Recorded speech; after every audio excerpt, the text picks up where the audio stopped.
राजा के दरबार में एक व्यापारी संदूक के साथ पहुंचा। उसने गर्व से कहा, महाराज, मैं व्यापारी हूँ और बिना बीज एवं पानी के पेड़ उगाता हूँ।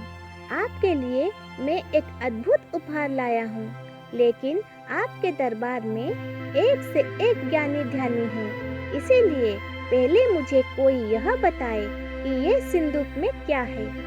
अगर बता देगा तो आपके यहाँ चाकरी करने को तैयार हूँ। सभासद पंडितों, पुरोहितों और ज्योतिषियों की ओर देखने लगे, लेकिन उन लोगों ने सिर झुका लिए। सभा में गोनू झा भी उपस्थित थे। उन्हें उसकी चुनौती स्वीकार करना आवश्यक लगा, अन्यथा दरबार की जगहसाई होती।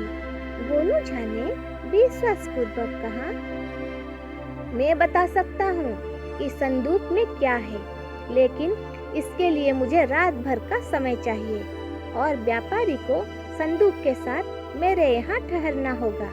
संदूक बदल न जाए, इसकी निगरानी के लिए हम रात भर जगे रहेंगे और व्यापारी चाहे तो पहरेदार भी रखवा सकते हैं। सभी मान गए और व्यापारी गोनू झा के यहाँ चला गया। रात भर दोनों संदूक की रखवाली करते रहे। रात काटनी थी, इसीलिए किस्सा कहानी भी चलती रही। बातचीत के क्रम में गोनू झा ने कहा, भाई, कुछ दिन पूर्व मुझे एक व्यापारी मिला था। उसने भी यही कहा था कि बिना बीज पानी के पेड़ उगाता हूँ। पेड़ में भांति भांति के फूल खिलते हैं, वह भी रात में। क्या आप भी रात में पेड़ उगाकर भांति भांति के फूल खिला सकते हैं?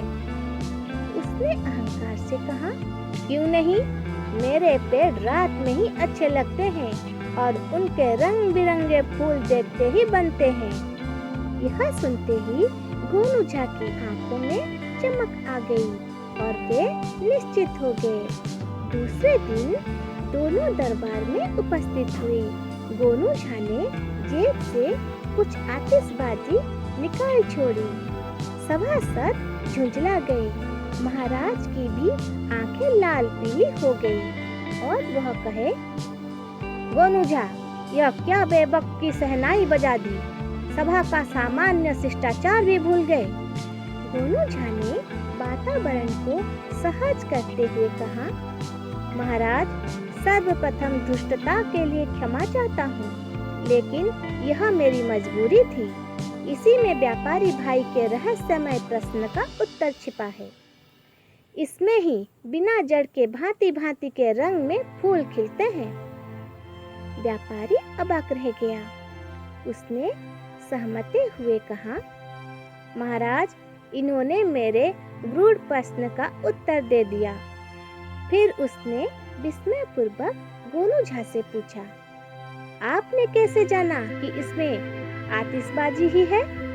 गोनू झा ने सहजता से कहा, व्यापारी, जब आपने यह कहा कि बिना बीज पानी के पेड़ उगते हैं और उनमें भांति भांति के फूल खिलते हैं, तब तक तो मुझे संदेह रहा, परंतु मेरे पूछने पर यह कहा कि रात में ही आपकी यह फसल अच्छी लगती है, तब जरा भी संशय नहीं रहा कि इसमें आतिशबाजी छोड़ कुछ अन्य सामान नहीं होगा। व्यापारी दुखी हो गया। राजा ने कहा, व्यापारी, आपको दुखी होने की जरूरत नहीं है। आप यहाँ रहने के लिए स्वतंत्र हैं, पर अपना कमाल रात में दिखाकर लोगों का मनोरंजन कीजिएगा। अगर प्रदर्शन प्रशंसनीय रहा तो पुरस्कार भी पाइएगा, पर अभी पुरस्कार के हकदार गोनू झा ही हैं। धन्यवाद।